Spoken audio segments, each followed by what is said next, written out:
Hey everybody, it's Lindsay and I'm here today to share with you how you can create your own stamp background so it looks like you've got some pattern paper, but you've really made it yourself. So today I'm going to be using two new stamp sets from Two Paper Divas. They do coordinate together. The first one that you see here is the Cool Treat stamp set, and this is 4 sets and they're all ice cream cone little images, and they are just adorable. So what I've done is I've loaded them all onto acrylic blocks, and I'm going to go ahead and make 2 cards today just because the other set is a sentiment set and there are some really great sentiments in it. So I'm going to show you how you can switch up this design. I've got 2 pieces of cardstock then, and they're both watercolor, Canson watercolor paper, and they measure 4 1/4 by 5 1/2, so they're going to fill the entire front of an A2 size card. And I have already stamped out a little panel for myself, so I've got a guide of how I want the stamped images to go on this cardstock. So that just helped move things along a little bit quicker, so I can just add all my images and stamp 2 panels at the same time. So my first image was that little push-up, and I stamped it right in the center. And to make this work, I'm just going to start from the center and work my way out. Now both pieces of cardstock won't end up exactly the same, but they're going to be pretty similar. I mean, images might be off by just a little bit here and there, but the images are going to be in roughly the same spot. So I am just going in and I am stamping all of these images out, and if I have a place where I have 2 images that I can go ahead and stamp, I'm going to stamp those at the same time, just again to help speed things along. Also, because I am going to watercolor, I am using the Simon Says Stamp black dye ink. You can use whatever waterproof ink you may have on hand that works for you, or you could choose to heat emboss all these images too. That would be really great and help you contain your watercolor. But just for the sake of keeping things a little bit more simple, I just decided to stamp mine all in the black dye ink. You can see that the stamping does go pretty quickly here. Once you get kind of a rhythm going, it just goes, and it goes pretty quickly. I think altogether I spent about 7 minutes creating both of these panels with the stamping, so not too awfully long. And remember, I am getting 2 panels out of this.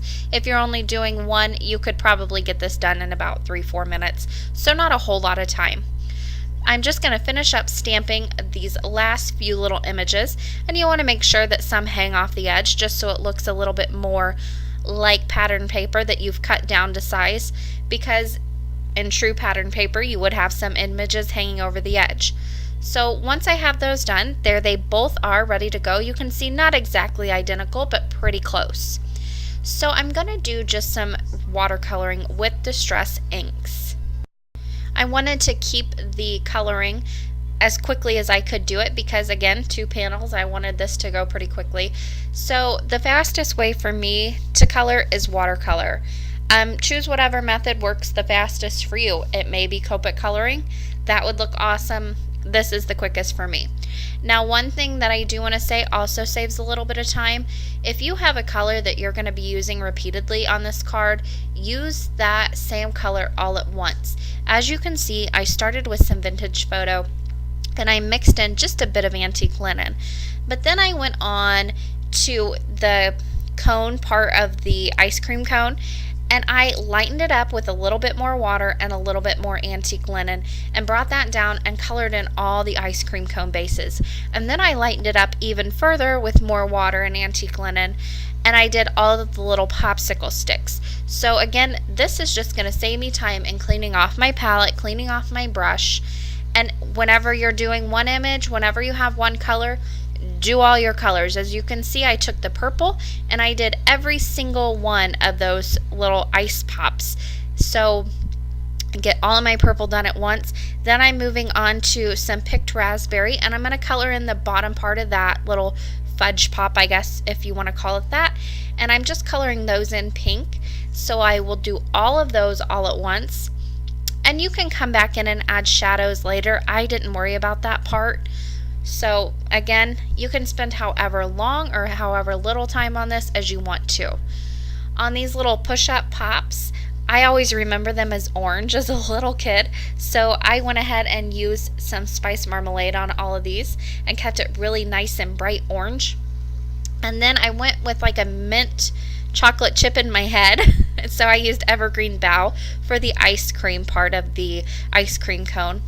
And then just for the rest of these, I kind of filled them in with coordinating colors. So there is no right or wrong way to fill these in. Just have fun with your colors and mix it up. You can mix it up in between both panels. You could create this 5 times and use 5 sets of colors. It really is all about just having fun and playing with your colors. So there you can see both of these panels are watercolored and ready to go, and I'm going to set those aside to dry. I wanted to keep the sentiments on these cards pretty simple. They are pretty graphic sentiments, but I wanted to keep the focus on that background that I created. So what I did is I just took 2 pieces of watercolor paper and die cut 2 sizes of circle from that. And then I took the Step Up in the Nesting Circle die set and I cut 2 pieces of black cardstock from that. And I'll just mat the circles onto that in the end. Now for my sentiment, one of these sentiments reads, "You're so cool," but then there's also another sentiment that just says cool and it's a bit larger. So I went ahead and snipped off the smaller cool. If you have a problem with cutting your stamps, you can just mask that part off. I don't, because they go back together very easily on an acrylic block. You can line them up, no problem, if you do decide to cut them. But there you can see I just added that larger cool so it stood out just a little bit more. And then for the other sentiment, I used this really graphic, really fun sentiment. And it just reads, "If you were ice cream, you'd be my favorite flavor," which I think is just really great. It would work for your kids, it would work for your husband or significant other, boyfriend, whatever. It's a fun sentiment that works for a lot of people. So there you can see both of my sentiments are stamped down. And again, I use the Simon Says Stamp black dye ink, and I use my Misty just because I'm stamping on watercolor paper here and I knew I'd have to stamp these a few times. Now for the "You're So Cool" sentiment, I left that one just plain black on white cardstock. But for this more graphic sentiment, I'm coloring in the letters of favorite flavor with some orange leftover watercolor, and I colored in the ice cream cone with the same exact colors that I used on the cardstock or on the watercolor panel that's the background, just so it would all be a little bit more cohesive. And again, I just used leftover colors that I had on my palette. So to put these cards together, I kept it very clean and simple. I'm just going to attach the watercolor panel to an A2 side folding white card base that I made, and I just kept it white so I could have a nice clean writing surface on the inside. I attached those with some double-sided adhesive, and then I'm going to move on and do both sentiments the exact same way. I put double-sided adhesive on the watercolor circle, and then I'm going to attach that straight onto the black cardstock circle that is its mat. Now to add just a little bit of depth and dimension to these cards, I went ahead and put some foam tape on the back of the black circles, and I'm just going to pop that up right in the center of that card base just to give a little bit of something to these really clean and simple cards. And that finished off both cards for today. I really hope you guys enjoyed this video, and I hope I've inspired you to pull out some of your stamps and create some backgrounds or pattern papers with yours.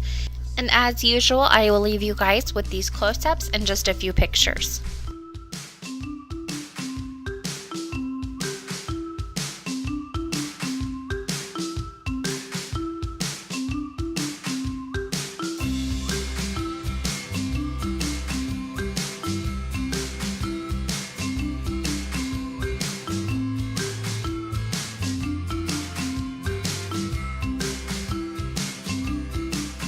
For more information and the supply list, you can head to my blog, craftingwhilecaffeinated.wordpress.com.